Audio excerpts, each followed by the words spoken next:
On the third day of Christmas, my true love gave to me. The Hens, or As Within, So Without, an original short story by Charlie C.C. Thomas. Once upon a time, in a land far away and forgotten by all who still draw breath, there was a town without neighbor or friend, and whose residents had long forgotten how they came to be there. But they were happy to be there, for they had their own customs and ways, their own times and celebrations, and their own trials and dangers, which kept them locked in the borders of their little town. Mostly.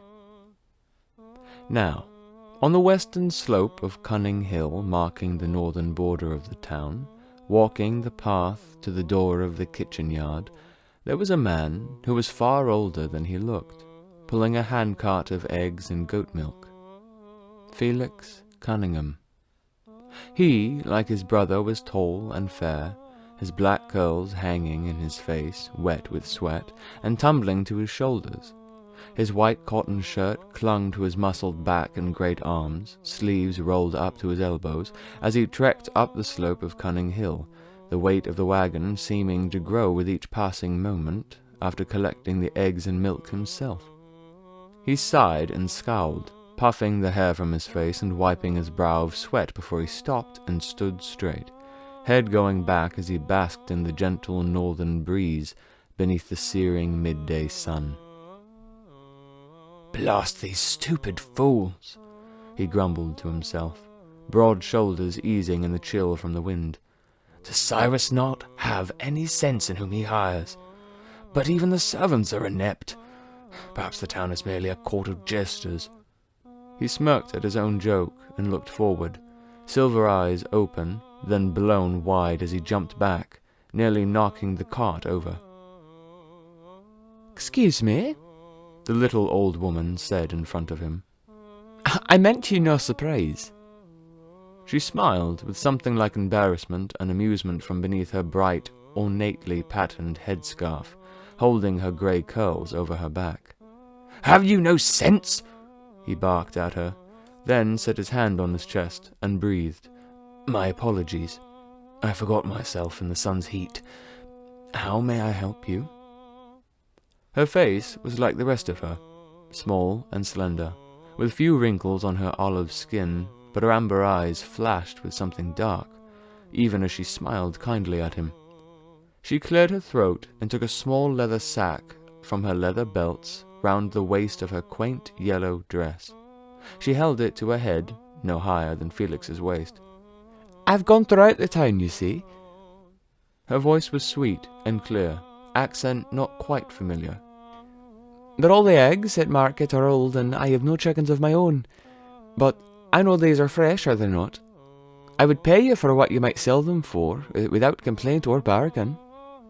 She jingled the sack with a toothy smile. Felix eyed the tiny old woman. She was slight, and obviously old. There were many years in her eyes, but her back was straight, and there was neither tremor nor weakness in her hands nor legs. Her gaze was clear, her voice strong, and her clothes fine enough for a commoner. "Are you employed by one of the great houses?" he asked, and continued as her face soured to a flat smile and unfeeling eyes. "You're very well for an elderly woman. There must be someone who holds you dearly to keep you so lively into your twilight years." Her smile returned, the venom gone from her eyes as she lowered the sack and said, "I am very well for a woman of my years, but I have no one left to love me but the memories of my family and the charity of strangers, if fate be good." "It cannot be so, though I don't call you a liar, for you're too lively." "But it is. I am, it seems, tenacious enough to survive a little longer." She smiled wide, making her cheeks plump, almost like a child. She shook her head, silver earrings singing like little wind chimes. "No, what I've said is true. I cannot lie." Felix smiled with a nod. "I praise you, then, and wish you fortune." He gripped the handle of the cart to make his way forward, gesturing that she follow him, but she raised a hand with a downturned smile. "You've forgotten my proposition? Or have you hoped to lead me away from it?" The sleeves of her garment were large and bright red, hanging like a yawning jaw as they fell over her tattooed arms, fingers rough like a gardener. His brows furrowed, then his grin was replaced by a stern mask as his chest puffed. "Madam, I'll forgive you your tone, for you've mistaken me for the staff. I am not." "I know who you are, Lord Felix Cunningham, and I've not forgotten my purpose in coming." She spun her hand, and the sack was in her palm with a trick.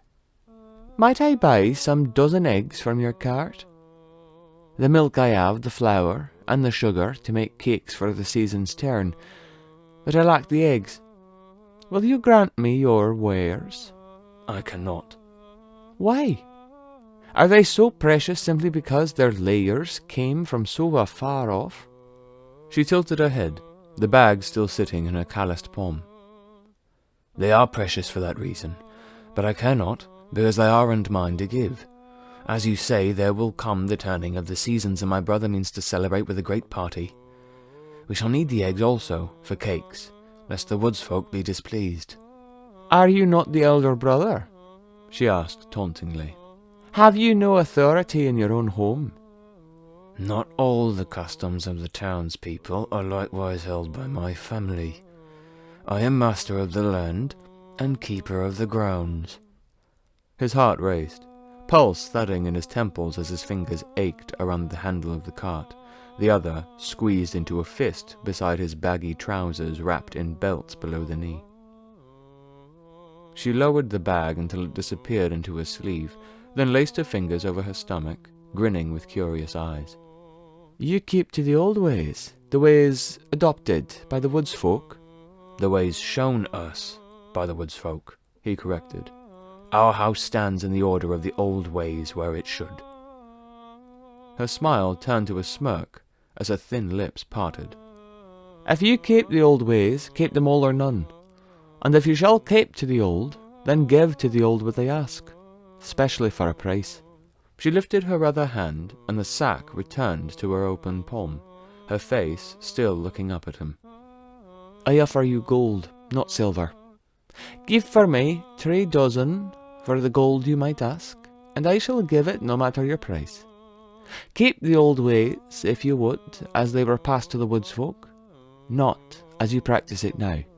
He tilted his head. "Passed to the woods folk? The way is theirs." She held up a knobby finger. "Ah, but who was it that lived in these woods before the woods folk? Who was driven out by the alliance of they and man? It was them what taught the horned ones their ways and pulled them up from the beasts they were." She shook her hand, and the sack jingled like it were full of bells. Then she reached inside and pulled out a large golden coin with an old crest.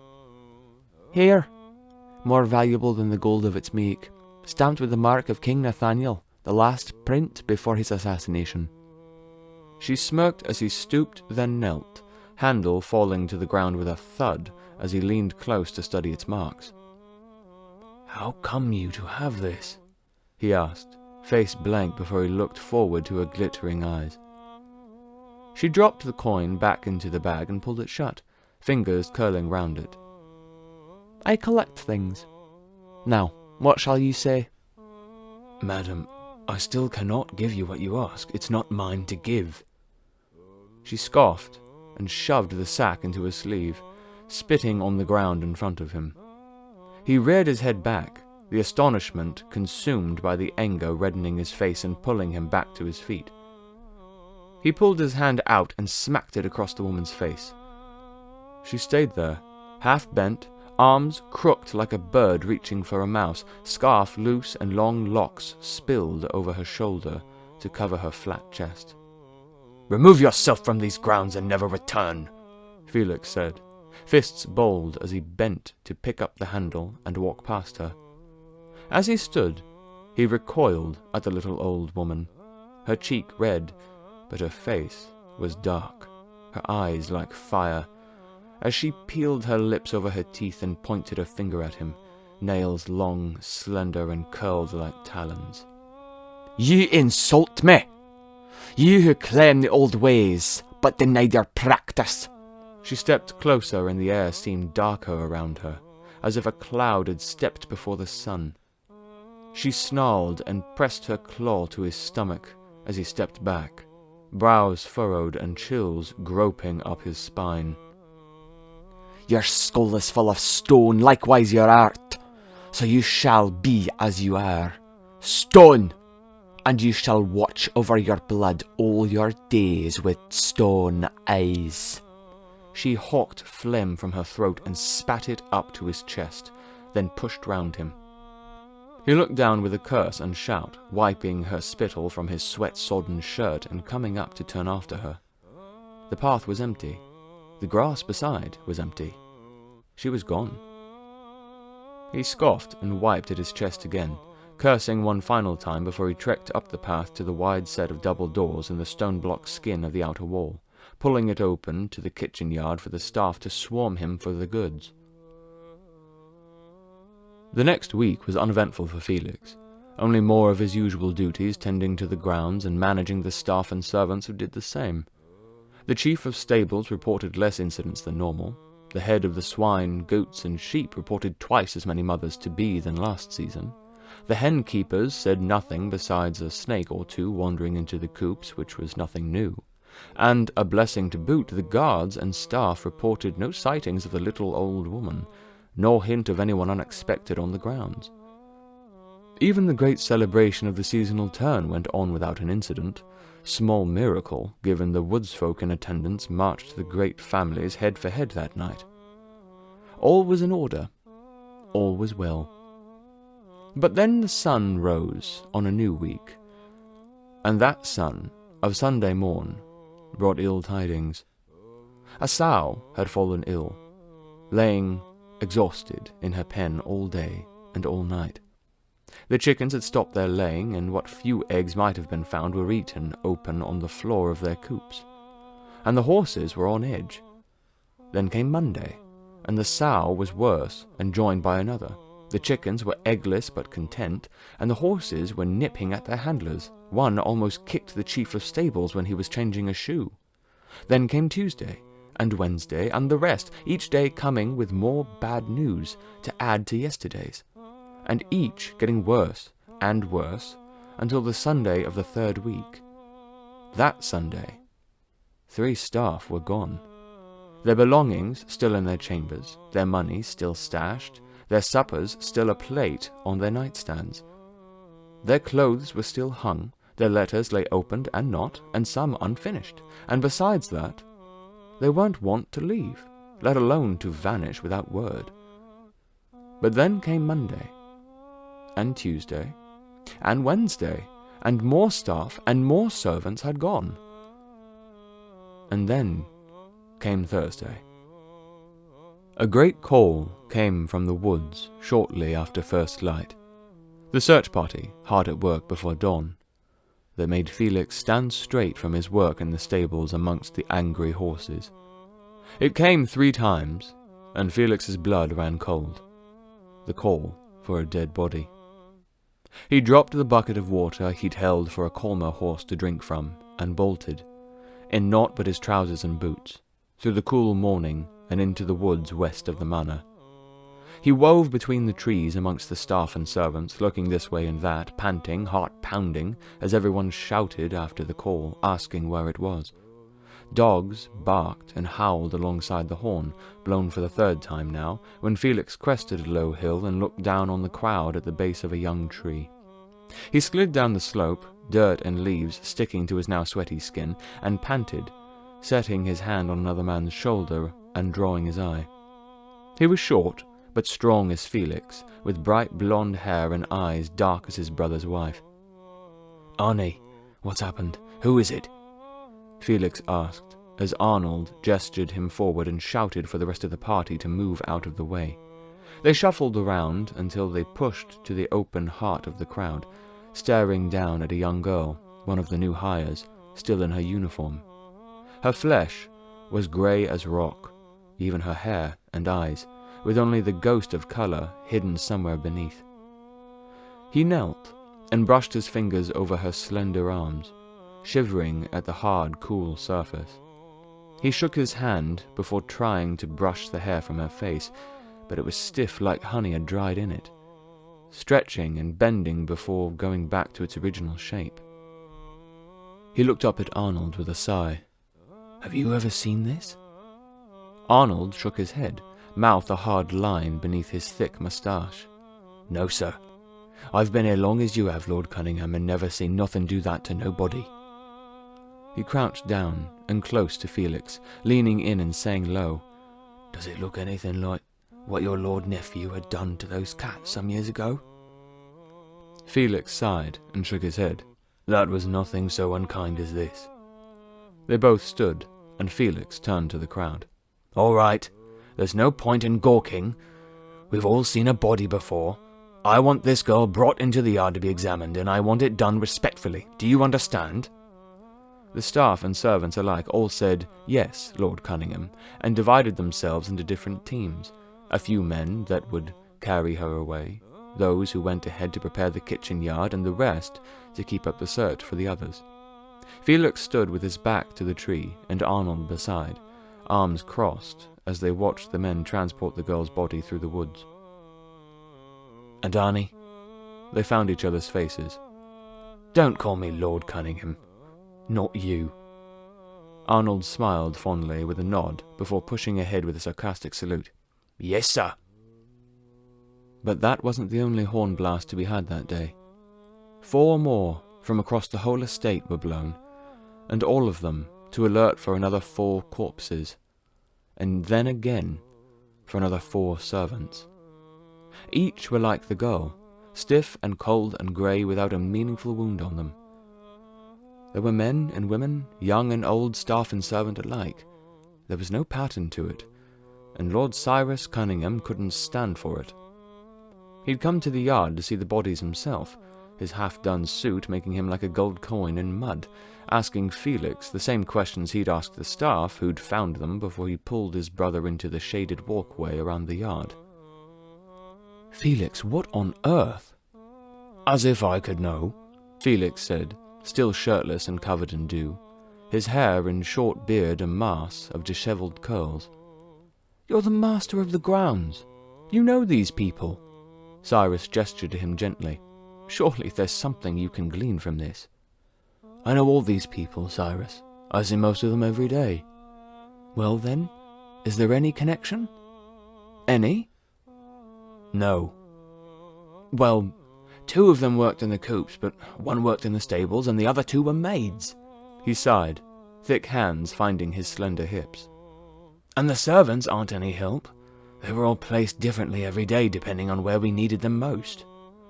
Cyrus sighed and rubbed his eyes.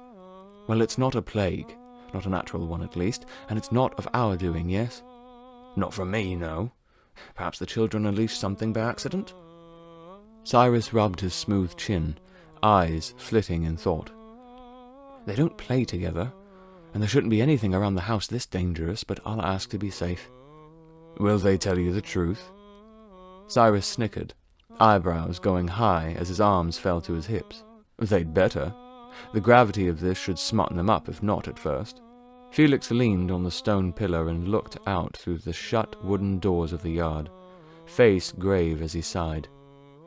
"Regardless, we need to keep up the searches until we find the rest." He pushed off the pillars, arms coming down as he stepped toward the yard. "And make sure no one else comes over Python Bridge. There's no need to risk anyone else with whatever's happening here." Cyrus sighed with a nod, and they separated. Agreed. And by Saturday, they had found them, all those who went missing. They were scattered in the woods, some fallen to the base of Python Bridge, and a few even tucked away inside the manor itself, all of which were grey and cold, surfaces hard as bone and growing harder by the day until they were so stiff their hair could be broken off. Then came the others. Felix walked through the kitchen yard, fur coat falling over his cotton shirt and baggy trousers as he clacked his boots over the cobblestones to reach the double doors. He lifted his lantern and drew back the large slates, locking them together, sighing with the effort so early in the morning. He pushed open the smaller door cut into the larger and shut it behind himself, making his way down the slope of Cunning Hill to begin his rounds. He turned right down the path to the stables erected on an earthen platform on the side of the hill, hanging his lantern and greeting the servants as they readied the water and food for later that day, another preparing the saddles for his nephew and niece's riding. After pulling the leather-bound log from a pocket in his coat, he checked off the work done and reminded the servants of what was left, helping them to finish filling the last of the troughs. Then he went further down the path to the southeast, almost to the livestock, when a howling scream made him freeze and flick his eyes through the darkness. After a breath of silence, he flew forward, lantern creaking with the effort of his arms, and slid on the moist stones and dirt of the entrance to the pens.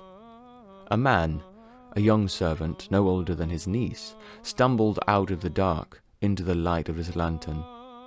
He asked what was wrong, what had happened, but the servant only stared with wide, dimming eyes and staggered forward. His limbs spasmed until he half flung himself, almost blind to Felix, mouth foaming, jaw creaking, as he drew a croaking gasp. His feet tangled together in a jolting step and sent him arching for the ground. Felix leapt with his arms out, lantern clattering down and somehow not spilling oil everywhere as he wrapped his arms around the boy and took the brunt of the fall. He turned the boy up until they could see each other's faces, brushing his long hair from his face and smearing the makeup on his forehead. He was cold and shimmering in the low lamplight, trembling as he tried for a word, spasmed, and sputtered a rattling sound. Tears flowed from his unblinking eyes as he shakily leaned into Felix's chest, a sigh, almost of relief, flying from his stretched lips as his full weight sank dead in Felix's lap. He stared, mouth open with words ringing in his ears, words he said and those he wanted to ask. He shook the boy, but the boy didn't move, stiff, like he'd just died yesterday. Only the hair rustled away. Felix, panting, looked up and saw the large ram's horn hanging by its leather strap on the doorpost, like all the rest at all the other stations. He slid the boy off of himself and let him sit rigid on the ground, not quite at the right angle as his body retained the shape that it had been in his lap. Then he stopped and set his fingers on the boy's throat, his wrists, holding his ear over his mouth, frozen open in a wheeze. The boy confirmed dead, he ripped the horn off the wall and sent up 3 long, hard blasts that made the flying things of the night stir and scream at him. He waited a moment, then blew it again in the same pattern, and a third time, and a fourth, before trading the horn for his lantern. He crept inside the small opening to the pens, the animals snorting and bleating like usual as he swept the lantern this way and that, scanning the darkness for a figure, a shadow, an animal, but all he found was more night beneath the lightning sky as footsteps chattered from the path. A small crowd of servants and staff alike had arrived by the time that he'd turned around to return to the body with a sigh, finding Arnold and telling him what happened. Only an hour later Cyrus was woken and informed, and he was sent into a rage, pulling Felix into his study and shutting the door. "An hour?" Cyrus boomed. "Why did you not wake me immediately?" "I was handling it, Cyrus," Felix growled. "I'm not incompetent just because my concern is the labor of the house." "I didn't say you were incompetent, you stupid arse, but I could have helped you." "Do what?" Felix sneered. Cyrus furrowed his brows and let his arms hang heavy at his sides, almost hidden in his open robes. "I'm sorry? What would you help me do?" Felix motioned angrily with his hands. "What could those hands do? What would your weak back lift? What would you do besides delegate everyone's actions, Cyrus?" "I'm not your scrawny little twit of a brother, Felix. I will not be spoken to like this." "Well, you are being spoken to like this." Felix's body thrummed, fists balled at his sides. What will you? To challenge my birthright?" He laughed bitterly. "You've already taken that." Cyrus sighed, right hand combing through his short black hair as his shoulders slumped. "I'll equate that to your feelings of watching a boy die this morning." "And you're wrong." Felix stepped forward, fingers jolting into Cyrus's lithe chest. "You manage our affairs and make sure those abominations in the north don't come down and smite the whole town. Yes, very good, that. But the legacy of our house does not fall to you. Stop acting as such." "Then have children." Cyrus's face went red as he pushed forward, swatting Felix's hand aside and coming a hair's breadth of his brother's face. "This is the old way. The whole family, remember? And the one with the most promise?" Cyrus leaned back and spread out his arms with an arrogant smile, robes opening on his ornate silken pajamas. "Who amongst us has wed and had children? Who has furthered our family? Who has ensured the pact between us and the woodsfolk remains intact?" He slammed his hand into his chest with a hollow thud. "Me! That isn't the whole of it, and you know it."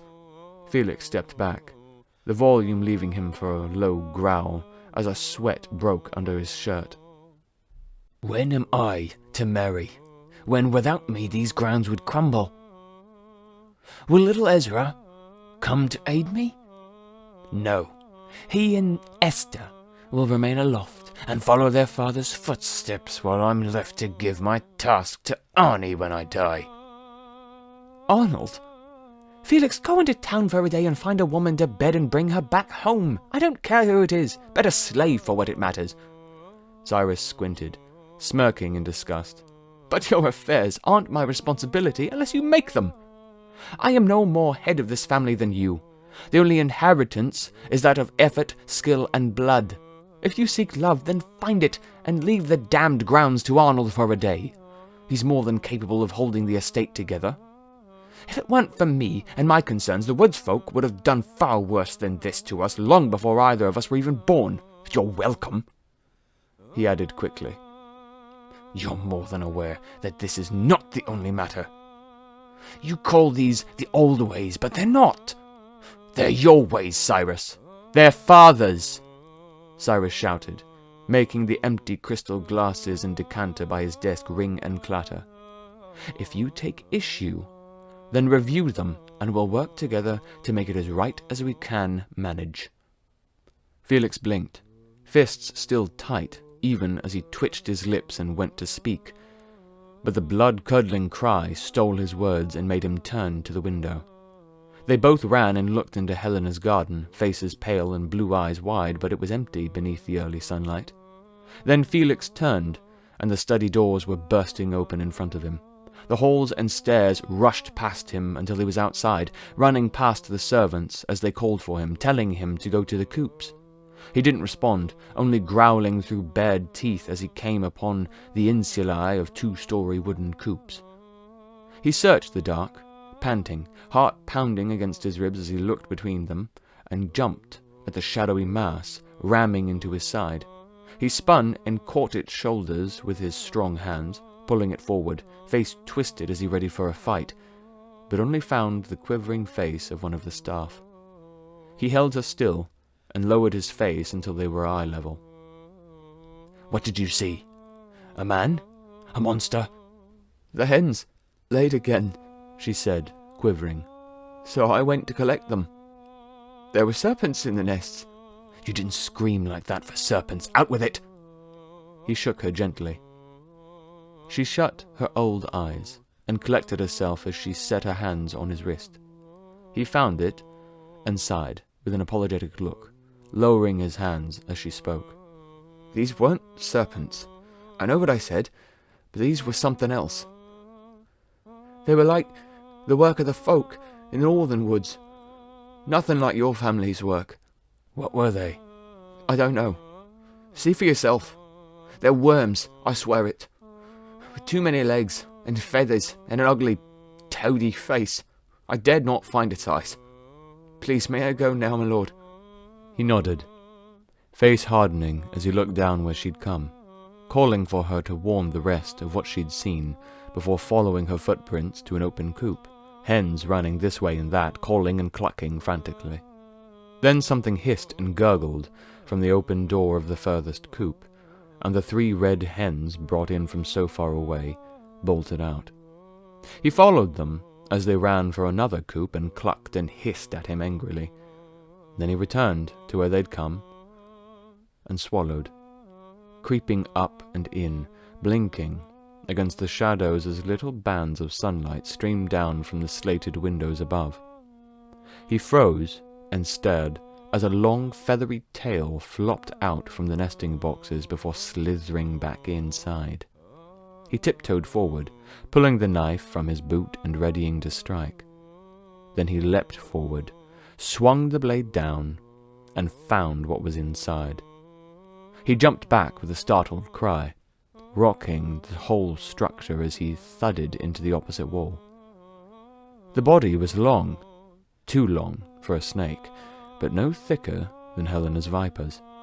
Yet its skin was moist and sticky with mucus and slime, patterned like it had black and green scales, but there were none. From its sides, every foot or so, a pair of tiny avian legs sprouted from its writhing, knotted body, sometimes 2 pairs at once. But the end of its tail and head, almost fully severed by Felix's knife stuck in the wood, were what held his eye.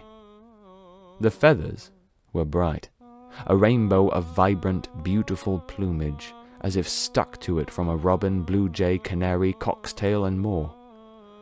It had a mane around its swollen throat, the skin between its snapping, bifurcated jaws stretching in a useless croak as its frog-like head snapped with razor teeth.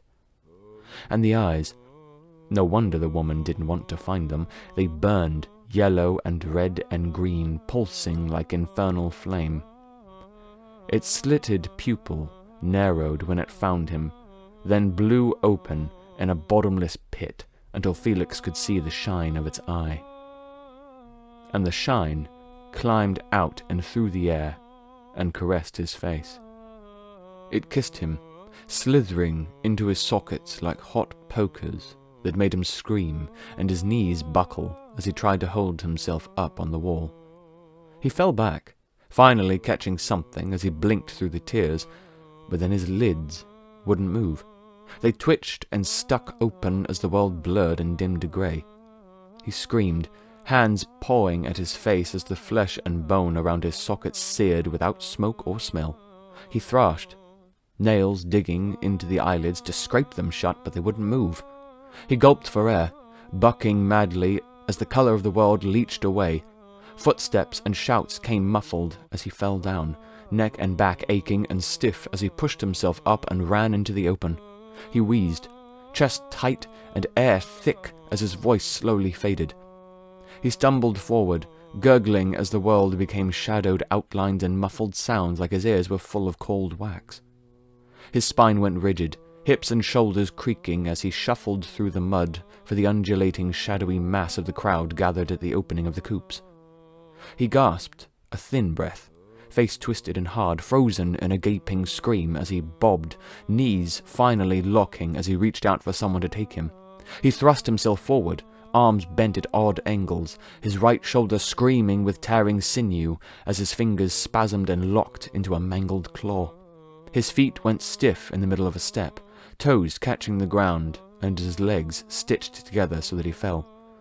The world went black and quiet, but the impact jolted across his whole rigid body, vibrating down into his bones as his extended arm hit first, pushing him off to the side. But he didn't crumple and melt into the ground like dead weight. He lay stiff as a plank, unfrozen in his final misstep, as the rumble of feet surrounded him. Someone pushed him over and wiped the mud from his mouth. A hand caressed his cheek, cradling him on their legs. He twisted his insides and shoved out a fleeting breath that might have made noise, but his deaf ears couldn't tell. Yet when the air trickled back inside, Cyrus's scent, his pompous perfumed oils and wine, wound down Felix's nose. It pulled tears from his unblinking eyes as his insides cramped and went as stiff as the rest of him, his bowels, his veins, his blood, until his heart finally trembled in his chest. He fought to squirm and scream and fight for his life, but his body was welded in place. And as his heart squeezed harder and harder to pump the thickening blood, stiffening and cracking with each beat, his mind stilled. Thought became memory, became dream.